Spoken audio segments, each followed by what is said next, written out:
Welcome back to Cammy's Garage. I wanted to talk a little bit about what I learned from my first live stream over the weekend. First of all, I had audio problems. Hopefully they're solved now.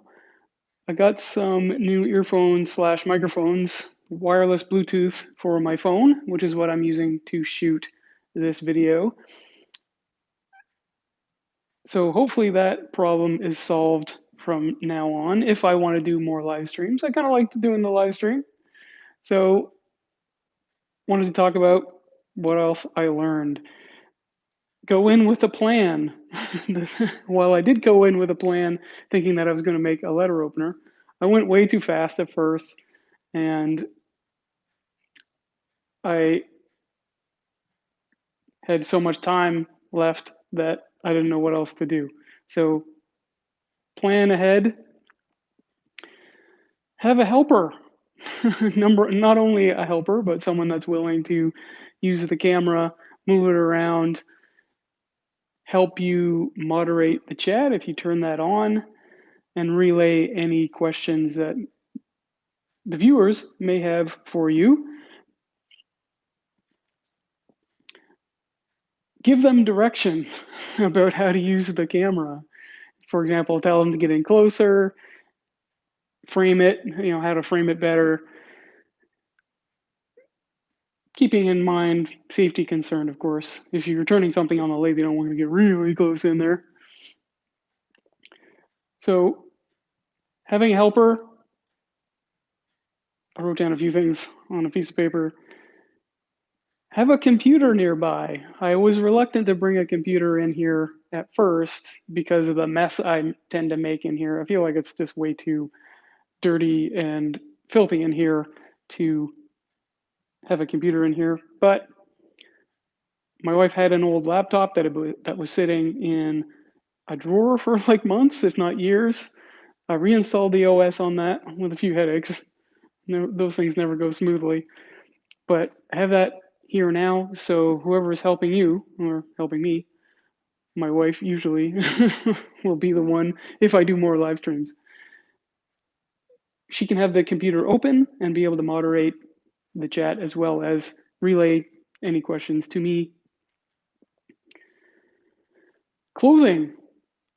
The camera has auto exposure and autofocus. So when I was standing back there against the garage door, which was open, and I was moving around, I don't know if you can see it now when I move around, the auto exposure changes.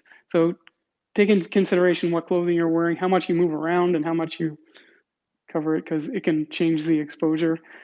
It kind of bugs me. It may not bug other people. But if you do have the capability of using a camera that you can lock the exposure on, certainly do that. I don't have the multiple camera setups and probably won't like some of the other guys do. As I said, I'm not comfortable with bringing my desktop in here. Consider your lighting.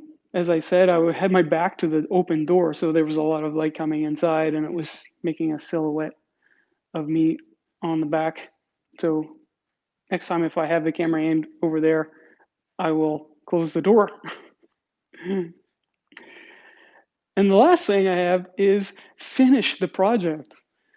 I think it would have been a lot more satisfying had I, finished that first thing that I made, the letter opener. Because I was trying to fill up the time and I didn't want to make people sit there and watch me sand for 20 minutes or whatever, which would have been excruciatingly boring in my opinion. Also, when you're talking, try to avoid using ums or ahs a lot. I noticed I did that a few times, which drives me crazy. And to see myself do it is especially cringeworthy. So yeah, that's about it I got today for today. So just to recap, things I've learned.